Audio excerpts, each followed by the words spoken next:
था कि बहुत लंबी पारी खेलने के लिए वो तैयार हो रहे थे और ऐसा नेतृत्व वाकई में बहुत समय बाद तैयार होता है। बहुत समय बाद ऐसा नेतृत्व निखर कर सामने आता है। दीपक सर लगातार हमारे साथ बने हैं।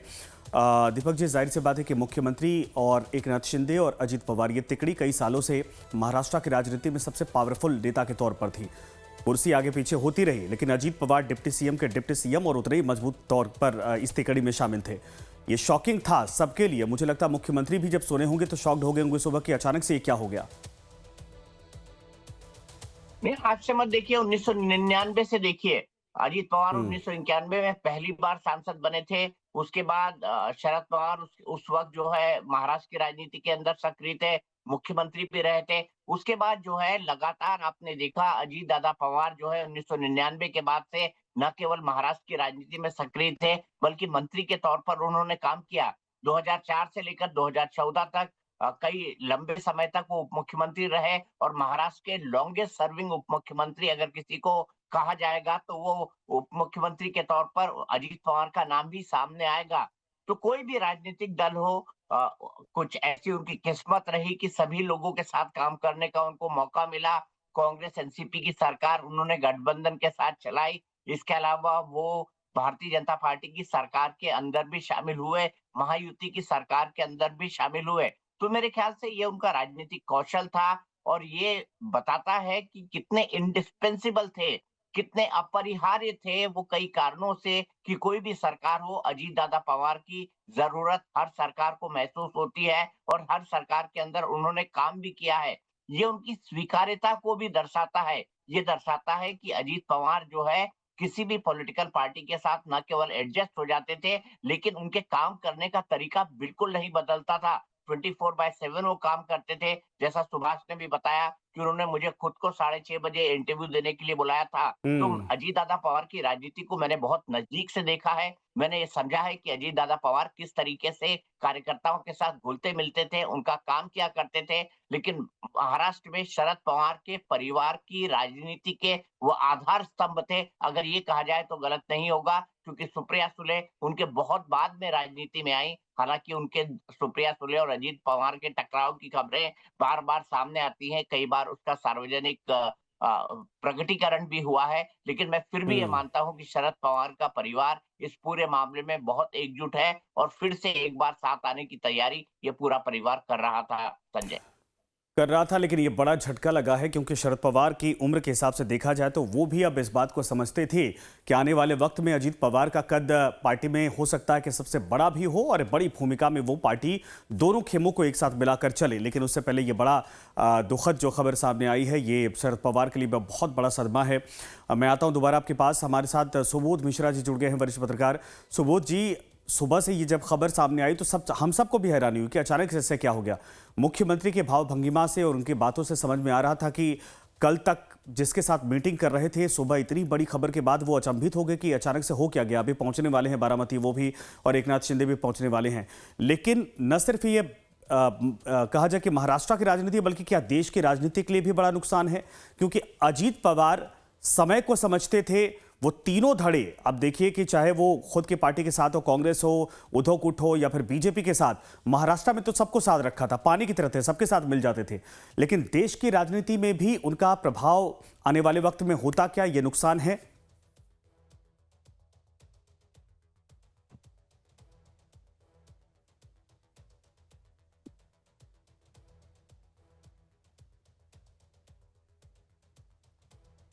सुबोध जी, मेरी आवाज आ रही है आपको? जी आ रही है, आ रही है आवाज।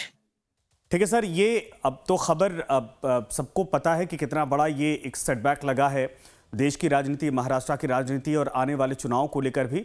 लेकिन चुनाव से इतर कहा जाए, अजीत पवार की शख्सियत को आप कैसे देखते थे? देखिए, अगर अगर मैं महाराष्ट्र की राजनीति की बात करूं तो जो बहुत बड़ी क्षति इसलिए भी है क्योंकि आज जो अगर हम गिने चुने ऐसे नेताओं की बात करें जो डायरेक्ट कार्यकर्ताओं से जुड़े हैं, उनमें से एक अजीत दादा थे। अजीत दादा को मैंने बहुत नजदीक से मंत्रालय हो या फिर सेशन था वहां पर देखा, तो जितना लोगों का विश्वास और जिस तरह से कार्यकर्ताओं को डायरेक्ट अप्रोच थे, वैसे सारे जो नेता हैं वो अप्रोच में नहीं होते। और अजीत दादा का सबसे बड़ा जो मैं अगर बात करूं तो बहुत बड़ा सेटबैक है, क्योंकि अजीत दादा भी अपने आप में अगर महाराष्ट्र की राजनीति में एक युग का अंत है। अगर हम एनसीपी की बात करें तो शरद पवार जी, जिनको बहुत बड़ा चाणक्य माना जाता था राजनीति का, तो मैं आपको ये भी बता दूं कि जितना उनसे वो सीखे और जितने बेहतर तरीके से उन्होंने राजनीति में काम किया और राजनीति में लोगों के सामने आए, और जितना बेबाक अजीत दादा थे, मुझे नहीं लगता है कि है। मतलब अगर मैं बात करूं डिप्लोमेसी की, तो आपको बहुत लोग मिलेंगे बड़ा नपा तुला बात करने के लिए, बड़े सधे शब्दों में बात करने के लिए, लेकिन दादा के साथ ऐसा नहीं था। दादा एकदम बिंदास थे। अगर राजनीति में बात करूं, बिंदास कोई नेता है तो मुझे ऐसा लगता है कि कुछ गिने चुने लोगों में ही अजीत दादा का नाम था। आप ये देखिए कि इस समय भी वो बहुत ज्यादा काम कर रहे थे, और जो ये हादसा भी हुआ उनका उस वक्त हुआ जब वो जिला परिषद की जो आज मीटिंग्स थी उनको लेने जा रहे थे। बहुत बड़ी क्षति है, बहुत बड़ी क्षति है। और अभी उनको बहुत कुछ करना था यहाँ पर, और महाराष्ट्र के लिए बहुत कुछ करना था। वित्त मंत्री थे, उन्होंने बहुत सारी चीजें बना के रखी थी। अभी बजट आने वाला था, केंद्र के बजट के बाद महाराष्ट्र का बजट भी यहाँ पर पेश होने वाला था। बहुत सारी चीजें थी, और मैं ये जानता हूं कि जिस तरीके से वो काम कर रहे थे, और अपूर्णीय क्षति है। अब देखना यह है कि आगे जो अभी की सरकार है वो किस तरह से अब आगे उनके पास ऑप्शंस क्या होगा। एक चीज और मैं जोड़ना चाहूंगा कि अभी पिछले दिनों जो यहाँ पर महानगर पालिका के चुनाव हुए थे, उसके बाद एक छोटी सी एक ये स्थिति बन रही थी कि शायद दोनों एनसीपी साथ आ जाए। जो चाचा भतीजे जो हैं उनको लेकर के ये बात चल रही थी कि दोनों लोग साथ आ जाएं, और एक नई जो है दोनों पार्टियों के कार्यकर्ता थे, जिनमें ये एक बहुत बड़ी खुशी की बात थी और बड़ी उम्मीदें थी। अब देखना ये होगा कि अब एनसीपी के साथ क्या होगा, और एनसीपी का मुखिया कौन होगा, या फिर ये एनसीपी वापस शरद पवार जी के साथ विलय हो जाएगी। जी नहीं, ये तो बिल्कुल सही है। दीपक जी से ये समझते हैं, बहुत गंभीर सवाल आपने उठाया। दीपक जी, अब एनसीपी के सामने दोनों धड़ों को मिला दिया जाए तो बड़ी चुनौती है, क्योंकि शरद पवार की उम्र हो गई है। उसके बाद सबसे डोमिनेटिंग नेता के तौर पर अभी ठीक है ये डिस्प्यूट चल रहा था, लेकिन आने वाले वक्त में कहा जा रहा था कि दोनों धड़े मिलेंगे और अजीत पवार एक मजबूत नेता के तौर पर इसको लीड करेंगे। सुप्रिया सुले की बात करें, शरद पवार चाहते हैं लेकिन उतने डोमिनेटिंग तरीके से वो पार्टी में अब तक उभर नहीं पाई हैं। तो एनसीपी के दोनों धड़ों का फ्यूचर आपको कैसा दिख रहा है? क्योंकि टॉप लीडरशिप में यही तीन चेहरे थे और तीनों में से सबसे मजबूत चेहरा जो मौजूदा राजनीति में इस वक्त था वो अब नहीं है। देखिए, निसंदेह तौर पर ये कहा जाए कि दोनों धड़े एक साथ मिलने की कोशिश कर रहे थे तो इसमें कुछ भी गलत नहीं होगा। हाल ही के जो नगर पालिका के चुनाव हुए थे, लोकल बॉडी के इलेक्शंस हुए थे, उसमें हमने देखा था कि शरद पवार और अजीत पवार ने पिंपरी चिंचवाड़ा और पुणे का चुनाव साथ मिलकर लड़ा था। लेकिन इसके बावजूद भी जो ज्यादा आशातीत सफलता थी वो इस धड़े को नहीं प्राप्त हुई थी। इसी के बाद से ये अटकलें लगाई जा रही थी कि चाचा भतीजा दोनों एक बार एक साथ फिर से साथ आएंगे, और मेरे ख्याल से ये शरद पवार की राजनीति के लिए भी बहुत जरूरी था। क्योंकि शरद पवार समझ गए हैं कि वो उम्र के उस पड़ाव पर पहुंच गए हैं जहां पर वो उस तरह की सक्रिय राजनीति नहीं कर सकते, जैसी सक्रिय राजनीति वो आज से 10 साल पहले, 15 साल पहले किया करते थे। तो ऐसे में अजीत दादा पवार का उनके साथ आना एक बहुत महत्वपूर्ण कदम होता होता हम सब जानते हैं कि सुप्रिया सुले अजीत पवार के बाद राजनीति के अंदर आई, लेकिन सुप्रिया सुले उस तरह की राजनीति नहीं करती है जिस तरह से अजीत पवार करते हैं। अजीत पवार कार्यकर्ताओं के बीच में लोकप्रिय है, लेकिन सुप्रिया सुले की कार्यकर्ताओं के बीच में उतनी पकड़ नहीं है। सुप्रिया सुले नेताओं के बीच में लोकप्रिय है, लेकिन अजीत पवार जो है नेताओं के बीच में भी लोकप्रिय है और कार्यकर्ताओं के भी बीच में लोकप्रिय है। सुप्रिया सुले को शरद पवार अपनी राजनीतिक विरासत देना चाहते थे। उसी बात से अजीत पवार नाराज हुए और उन्होंने भारतीय जनता पार्टी का दामन और महायुति का दामन थाम लिया। ये चीजें तो थी, लेकिन मुझे लग रहा था कि काफी कुछ शरद पवार फैमिली के अंदर घट रहा था। आज आपने देखा कि सुनेत्रा पवार और सुप्रिया सुले दोनों साथ साथ थी। सुप्रिया सुले और सुनेत्रा पवार दोनों साथ साथ पार्थ पवार के साथ बारामती की तरफ रवाना हुई है। ये भी अपने आप में एक बहुत महत्वपूर्ण और बड़ी बात है। तो ये अपने आप में दिखाता है कि दोनों परिवारों के एकजुट होने की प्रक्रिया चल रही थी। अब एकजुट होने के बाद ये गठबंधन जो है, यानी एनसीपी के दोनों धड़े मिलकर क्या करते हैं, क्या वो महायुति के साथ बने रहते हैं, ये भी अपने आप में एक सवाल होता। लेकिन अब जो है एनसीपी के अंदर भी एक चर्निंग दिखाई देगी कि अजीत पवार के बाद अजीत पवार की जगह कौन लेता है। वहां पर रोहित पवार भी है, वहां पर अजीत पवार के बेटे पार्थ पवार भी है। शरद पवार किसको पसंद करते हैं, सुप्रिया किसे आगे बढ़ाती है, ये देखना भी महत्वपूर्ण हो जाता है। और ये भी अपने आप में एक बड़ी बात होगी संजय, इसको समझना कि क्या पवार परिवार फिर से इस दुख की घड़ी के बाद एकजुट आता है, एकजुट आने का साहस कर पाता है, उनकी पॉलिटिक्स उस ढंग की बनती है या नहीं बनती है। लेकिन ये बात तय है कि शरद पवार के परिवार में अब पुराना जैसा कुछ भी नहीं रहेगा, क्योंकि उनके परिवार के राजनीति के सबसे बड़े आधार स्तंभ को हमने आज इस विमान दुर्घटना के अंदर खो दिया है और अब वो शायद कभी वापस नहीं आएंगे।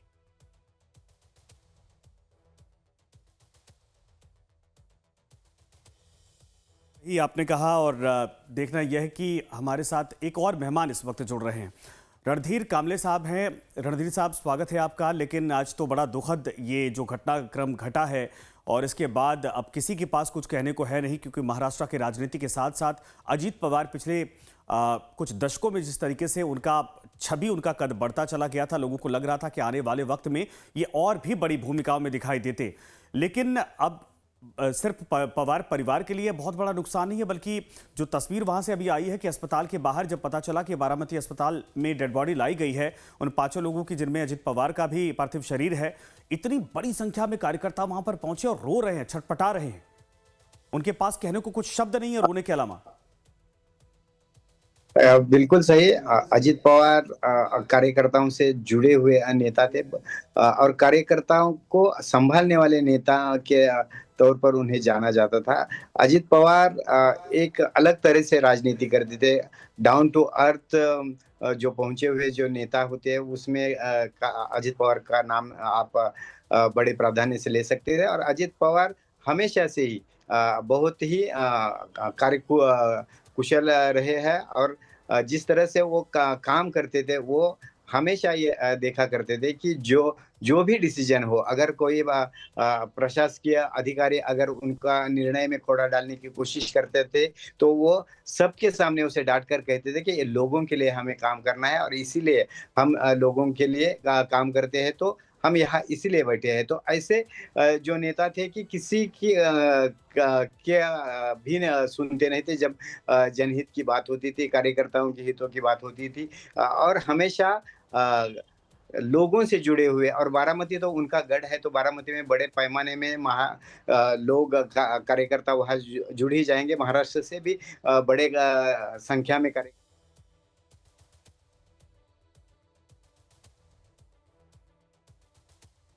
तो ये देखिए, बारामती उस हादसे वाली जगह से इस वक्त कुछ बयान सामने आ रहे हैं। उप मुख्यमंत्री जो है, तो ये इस प्लेन में थे, ऐसी जानकारी है क्या? जी, क्या जानकारी है? कब निकले थे और कब यहाँ? मुंबई से निकले थे सुबह। हाँ। और इस प्लेन में थे आणि त्याचं ते आहे 500 डिसीज्ड आहे, त्याची शव आता हॉस्पिटल आहे, त्याची आयडेंटिटी कन्फर्मेशन चालू आहे, आम्ही अपडेट करतो। ओके सर, एक हिंदी सिर्फ हिंदी सर। देखिए, जो अधिकारी वहां पर पहुंचे उनकी तरफ से ये बयान था कि सुबह वो निकले थे, यहाँ पर हादसा हो गया, जांच पड़ताल की जा रही है। और हमारे साथ सभी मेहमान इस वक्त जुड़े हुए हैं। दीपक जी, मैं आपके पास एक बार फिर से आना चाहूँगा।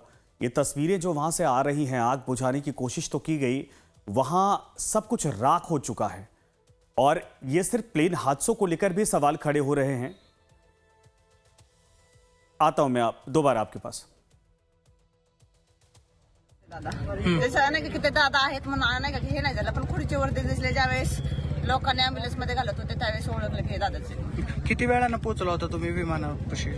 10 मिनिटांनी। आज स्फोट झाले की 10 मिनिटात तिथे आम्ही पोहोचलो। स्फोट झाला होता? हो, स्फोट झाला होता। काय झालं होतं नेमकं त्यावेळी? असं मोठा आग नाही की अशी आग दिसत होती। तो ये लोग हैं जहां पर घटना घटी, आसपास के लोग जब जानकारी मिली है वहां पर पहुंचे हैं। दीपक जी, मैं आपके पास आता हूं। ये प्लेन हादसे को लेकर बड़ी कहा जाए कि अब लोगों के बीच में ये वाकई में सोचने वाली बात है कि कई नेता और कई बड़े बड़े लोग पिछले कुछ दशकों में या कुछ सालों में इस तरीके से हादसे का शिकार हो गए और ये भी एक हादसा उसी तरीके से कि रनवे पर लैंड करने से पहले ये क्रैश हो गया। क्या इसको लेकर भी अब संदेह का दायरा होगा या फिर जांच पड़ताल के साथ साथ आने वाले वक्त में ऐसी घटनाओं को कम किया जाए? ये देश को कई मामलों में कहा, कई मौकों पर बड़ी क्षति पहुंचा गया है। जी हाँ, बिल्कुल क्षति पहुंचा गया है, लेकिन हाँ, संदेह का दायरा होगा, मुझे नहीं लगता कि संदेह का कोई दायरा इस पूरे मामले में होना चाहिए। बिल्कुल ओपन एंड शट केस की तरह दिखाई देता है कि किसी तरह की कोई टेक्निकल फॉल्ट आई। हालांकि जो विमानन कंपनी है, वीएसआर शायद इसका नाम है, इसने कहा है कि प्लेन पूरी तरह से सुरक्षित था। प्लेन के जितने भी चेक्स होते हैं वो चेक्स किए गए थे, एयर वर्दीनेस की उसकी जांच कर ली गई थी। ये तमाम बातें जो एविएशन कंपनी है वो कह रही है। एविएशन कंपनी दिल्ली की है। लेकिन मैं आपको इतना जरूर बता दूं कि इससे पहले भी प्लेन दुर्घटनाएं, हेलीकॉप्टर दुर्घटनाएं, इनने कई सारे नेताओं को हमसे छीना है। 2001 में बिल्कुल। आपको याद होगा माधवराव सिंधिया का निधन हुआ था। इसके बाद जो है जीएमसी बालियोगी जो तब के लोकसभा अध्यक्ष हुआ करते थे, उनका एक हेलीकॉप्टर दुर्घटना के अंदर निधन हुआ था। इसके अलावा ओपी जिंदल जो कि नवीन जिंदल के परिवार से आते थे। नवीन जिंदल और जो जिंदल कंपनी है, जो बहुत बड़ी कंपनी है, उसके सर्वे सर्वा थे, उनका इसमें निधन हुआ था।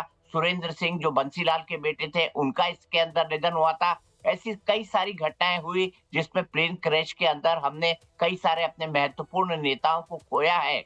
देखिए, ये बहस हमेशा बनी रहेगी कि छोटे प्लेन में इंसान को चलना चाहिए, नहीं चलना चाहिए, कितने सेफ होते हैं, क्योंकि इस तरह के प्लेन में जब भी दुर्घटना होती है, बचने के चांसेस बहुत कम हो जाते हैं, क्योंकि प्लेन बड़ा छोटा होता है। और आपको पता है अगर इस तरह के प्लेन का हादसा होगा तो प्लेन पूरी तरह से क्षतिग्रस्त हो जाएगा, जिस तरह की चीजें हमने अभी बारामती के अंदर देखी है।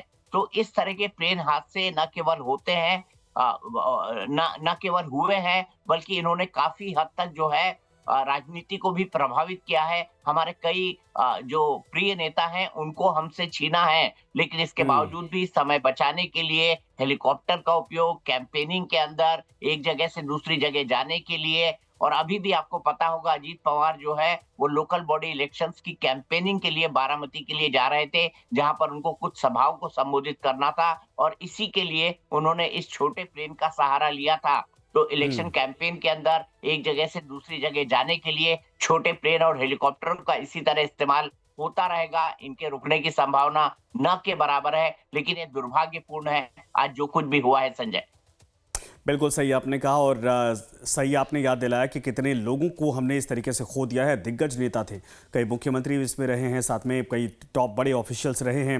विपिन रावत की तस्वीरें आपको याद होंगी, इसी तरीके से हादसे का शिकार हो गए थे। इसके अलावा आज की तस्वीर है कैप्टन, हमारे साथ जुड़ रहे एक और मेहमान कैप्टन एहसान खालिद साहब हैं। एहसान खालिद साहब, अब ज़रा इस बात को सर समझाइए, हम आपसे समझना चाहते हैं। ऐसे जब हादसे होते हैं तो क्या उस वक्त संभावनाएं हो जाती हैं, चूंकि इसमें कहा जा रहा है कि टेक ऑफ लैंडिंग से पहले कुछ देर पहले यह हादसे का शिकार हो गया, यानी गंतव्य तक पहुंचने ही वाले थे, लेकिन उससे पहले ये अचानक से यह हादसा हो गया। और ऐसी जब घटनाएं घटती हैं तो सबसे पहले क्या चेक किया जाता है, क्या समझा जाता है कि कहां फॉल्ट रहा होगा या कहां इस तरीके से चूक हो गई जिसकी वजह से यह हादसा हुआ? बहुत दुखद घटना, और भगवान उनकी आत्मा को शांति दे जो लोग अब हमारे बीच नहीं हैं। मैं कैप्टन सुमित कपूर को पर्सनली भी जानता था और बहुत एक्सपीरियंस्ड पायलट रहे हैं, और मैं सहारा के वक्त में उनके साथ सहयोगी काम करने वाला पायलट था। यहाँ पर जो चीज़ रिपोर्ट्स के माध्यम से मुझे पता चल रही है, मैं तो फिलहाल सियाटल में हूँ और मुझे ये खबर करीब 1 घंटे पहले बताई गई। ये जहाज़ जो है पहले लैंडिंग के लिए अटेम्प्ट किया था और ख़राब वेदर के कारण उसे गो राउंड करना पड़ा और फिर से ये दूसरे अप्रोच पे था, ऐसा रिपोर्ट मुझे मिला है। और ये सेकंड अप्रोच को अटेम्प्ट करते वक्त में ये जहाज़ दुर्घटनाग्रस्त हुआ।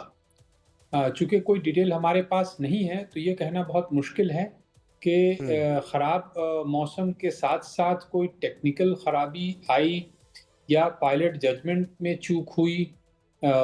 ये तो ब्लैक बॉक्स और एफटीआर और सीवीआर के पड़ताल के बाद ही पता चलेगा कि क्या हुआ।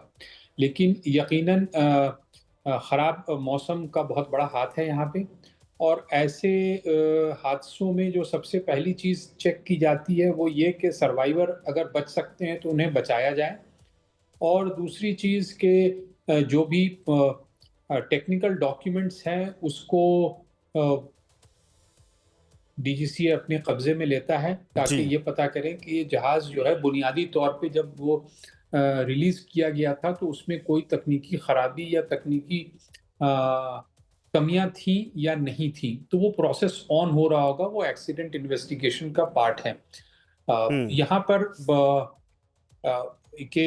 कोई भी बचा नहीं इस हादसे में, इसकी पुष्टि हो गई है।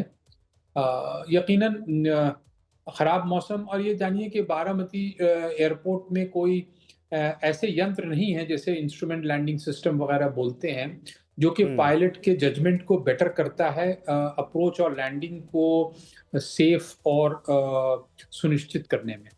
वहाँ पर ये विजुअल कंडीशंस में ही लैंडिंग की जाती है, तो वेदर के ख़राब होने की वजह से जजमेंट का डिरेल हो जाना एक बहुत पॉसिबिलिटी नज़र आती है। लेकिन उस वक्त में अगर कोई टेक्निकल फॉल्ट अगर एक साथ अगर उस वक्त आ जाए तो वर्कलोड शायद ओवरवेल्म हो जाता है, जिससे कि इस तरह की घटनाएं होती हैं। तो ये तो जांच का विषय है। मैं इतना ही इस चीज़ में ऐड कर सकूंगा, और इससे ज़्यादा मेरे पास कुछ है नहीं बताने के लिए। नहीं, जहां ये कहा जा रहा है कि ये क्रैश हुआ है वो जाहिर सी बात है खेत खलियान जैसा कुछ दिखाई दे रहा है। अगर ऐसे छोटे रनवे जहां पर हैं इनको लैंड करवाया जाता है, चुनावी मौसम है, देश के तमाम दिग्गज नेता सुबह यहाँ होते हैं, शाम को कहीं और जाना होता है, समय कम होता है, प्लेन का ही हेलीकॉप्टर का सहारा वो लेते हैं, तो फिर ऐसी यात्राएं या इस तरीके से इसको कितना सेफ माना जाए? देखिए, ये तो बहुत ज़रूरी होता है। जो हमारे बड़े बड़े, हेलो, आवाज़ आ रही है? हाँ, जो लोग हमारे बड़े नेता हैं, ये उनके ऊपर भी निर्भर करता है कि वो जब फ्लाइट पे बैठें तो वो पायलट्स को बोलते हैं कि इस फ्लाइट में मतलब कि जाने का कोई बहुत प्रेशर नहीं है, और आपको अगर वेदर अच्छा नहीं लगता है तो आप वापस हो जाइए। लेकिन चुनावी माहौल में एक जुनून होता है पूरे टीम में कि ये काम करना है, और उस सिलसिले में ये चूक हो सकती है। अच्छा, कहा जा रहा है कि जिस एयरलाइंस कंपनी का ये विमान था वो पहले भी हादसे का शिकार हो चुके हैं। दिव्या सर, मैं इस बात को समझना चाहूँगा, चूँकि आपने भी बहुत इस तरीके से चुनावी रैलियां कवर की हैं, आप नहीं कई दशकों से आप इस बात को समझते आ रहे हैं, और बहुत सारे नेताओं को आपने हम सबसे दूर होते या फिर जाते हुए भी देखा है। ये सबसे आसान पहुंचने का तरीका होता है, जल्दी पहुंचने का तरीका होता है। कई नेता तो खाना पीना भी नहीं खाते हैं क्योंकि समय इतना कम होता है, वो सीधे आते हैं अपने प्लेन या फिर अपने हेलीकॉप्टर पर चढ़ते हैं, उसके बाद पहुंच जाते हैं, जनसभा करते हैं, फिर कहीं और रवाना हो जाते हैं। लेकिन अब लोगों के दिमाग में ये संदेह पैदा होता है कि इस तरीके की यात्राएं करना, या फिर चूंकि बड़े नेता होते हैं तो वो कितना सेफ माना जाए, कितना सुरक्षित माना जाए, इसका कोई विकल्प भी तैयार किया जा सकता है या फिर कोई विकल्प नहीं जिसकी वजह से ये हो रहा। अच्छा, मैं आता हूं सर, एक छोटे से ब्रेक के लिए जाना पड़ रहा है, इसके बाद मैं इस सवाल का जवाब आपसे लेना चाहूंगा। तो ये तस्वीरें जो हम आपको दिखा रहे हैं,